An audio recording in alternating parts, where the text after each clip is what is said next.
orang haid memotong kuku, maka di kitab tersebut dijelaskan akan kembali kuku tersebut nanti ketika hari kiamat akan kembali ke pemiliknya dalam keadaan jinabat atau dalam keadaan junub atau dalam keadaan hadas.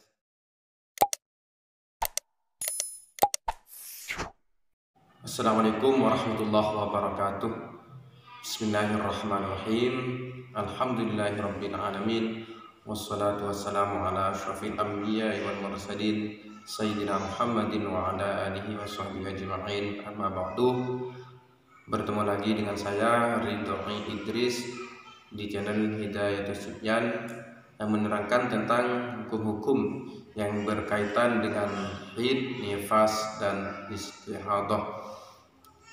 Dan kami pertegas lagi yang mana hukum belajar mengenai hal-hal yang berkaitan dengan haid, nifas, dan istihadah adalah merupakan kewajiban bagi seorang muslimah perempuan Islam, yang mana apabila tidak mengerti tentang hal-hal yang berkaitan dengan haid, nifas, dan istihadah, tentunya perempuan tersebut dihukumi dosa. Lain dengan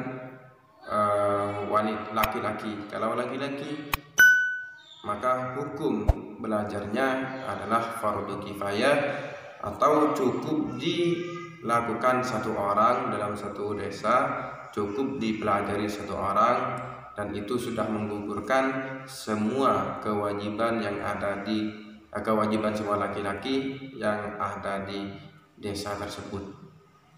Baik, sekarang kami akan membahas apa yang patut dilakukan untuk orang atau bagi perempuan yang sedang haid. Bagi yang sedang haid, sepantasnya memberi atau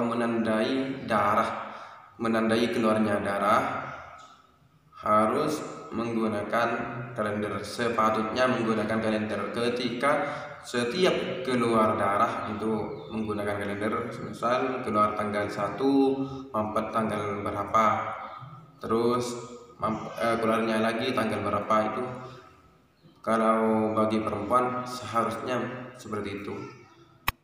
Kenapa harus demikian? Karena hal tersebut erat kaitannya dengan penentuan penghitungan haid tersebut dan kewajiban sholat dan puasa yang harus dikontrol.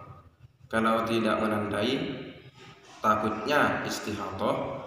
Kalau istihadah, maka ketika untuk menentukan hukum haidnya itu harus tahu haid yang sebelumnya.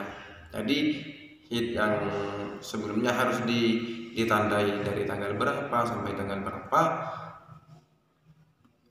Karena kami ulang, karena itu sangat erat kaitannya dengan ibadahnya seorang perempuan. Terus selanjutnya yang harus dilakukan, yang sunnah dilakukan ketika orang perempuan sedang mengalami haid dan nifas, yaitu harus atau sunnah tidak memotong kuku. Kenapa tidak memotong kuku? Karena diterangkan dalam kitab Nihayatuz Zaid karangan Al-Imam Nawawi Al-Bantani. Beliau adalah nenek moyang atau wujud dari wakil presiden kita, yaitu Kiai Haji Ma'ruf Amin, yang mana diterangkan dalam kitab tersebut bahwasanya seorang perempuan yang haid dan nifas itu disunahkan tidak memotong kuku. Karena apabila memotong kuku, orang haid memotong kuku, maka di kitab tersebut dijelaskan akan kembali kuku tersebut nanti ketika hari kiamat akan kembali ke pemiliknya dalam keadaan jinabat atau dalam keadaan junub atau dalam keadaan hadas.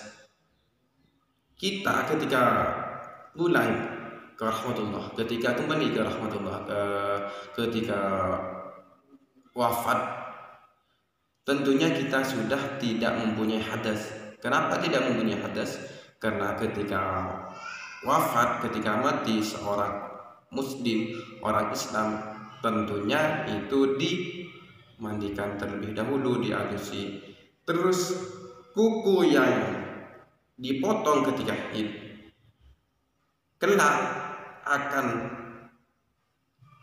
mau kembali ke asalnya, sedangkan kuku tersebut dalam keadaan jenabat kan tidak sayang karena memotong kuku, terus kuku kita, anggota badan kita akan kembali dalam keadaan jenabat. Jadi hal itu yang menyebabkan disunatkan. Tapi ketika apabila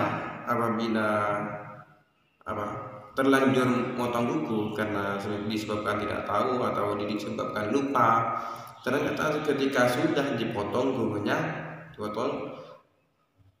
terus ingat bahwasanya perempuan tersebut dalam keadaan haid atau nifas, maka yang disunahkan dibasuh itu bukan kuku atau anggota badan yang sudah lepas dari anggotanya.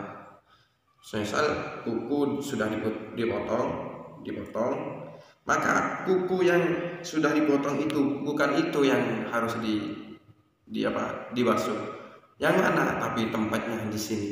Kalau rambut misal dipotong rambutnya dalam keadaan haid atau dalam keadaan nifas, maka bukan rambut yang sudah jatuh itu yang dibasuh, tapi bekas atau tempatnya ini yang harus dibasuh. Niat membasuh anggota yang sudah dipotong, seperti itu. Selanjutnya, bagi perempuan yang haid, apabila darahnya sudah berhenti, maka saat itu juga diperbolehkan melaksanakan ibadah puasa meskipun sebelum mandi untuk ibadah puasa, lain dengan sholat. Kenapa diperbolehkan? Karena haramnya puasa itu bukan disebabkan hadas, namun disebabkan karena haid. Lain dengan sholat.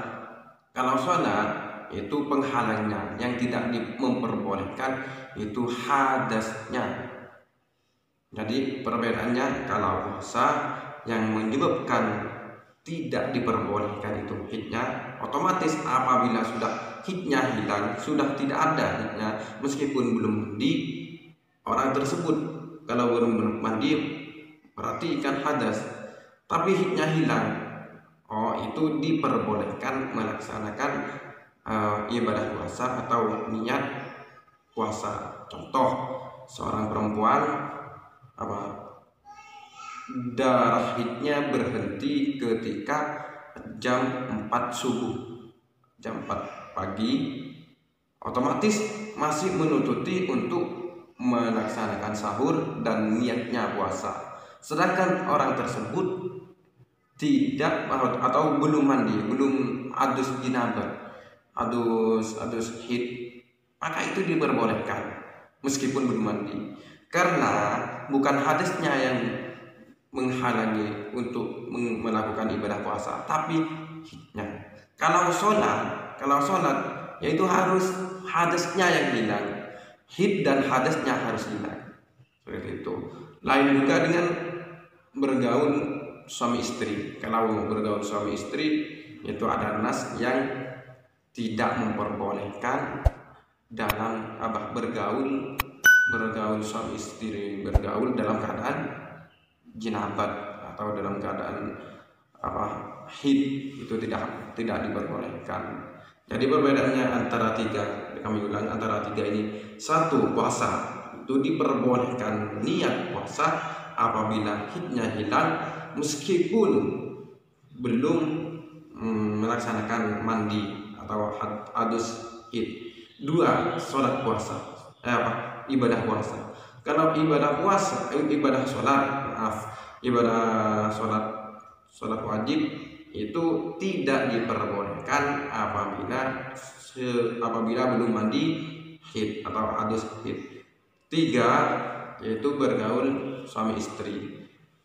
Gaul suami istri ini atau tidur itu tidak diperbolehkan. Kenapa? Karena keharamannya itu dinas dalam Al-Quran bahwasanya orang yang haid dan nifas tidak diperbolehkan disetubuhi. Selanjutnya, hal yang harus dilakukan oleh orang-orang haid, oleh perempuan haid dan nifas, apabila darahnya sudah berhenti dan ingin tidur atau ingin makan, maka disunahkan untuk membersihkan farjinya. Kalau sudah mampet darahnya dan ingin makan dan melaksanakan tidur atau ingin tidur, maka disunahkan untuk membasuh farjinya dan meninggalkan perkara ini hukumnya makruh, tidak sampai haram. Bagi perempuan yang haid, apabila ada tanda-tanda yang biasanya dialami oleh orang haid, yaitu diantaranya pegal-pegal. Kalau orang biasanya orang haid, meskipun saya tidak haid, saya tidak pernah haid karena laki-laki. Namun menurut kitab dan menurut riset kedokteran itu apabila perempuan mengalami haid, perempuan tersebut mengalami pegal-pegal. Selanjutnya payudara mengencang dan suka emosi. Jadi bagi para kaum lelaki, bagi para suami dan bagi para orang tua, jika anaknya suka emosi itu jangan langsung dimarahi. Takutnya itu hanya bawaan darah haidnya saja. Jadi jangan khawatir jika orang yang haid itu suka marah-marah, suka sakit, pegal-pegal, terus payudaranya mengencang, itu jangan ditanggapi terlalu serius karena cuma bawaan haidnya saja.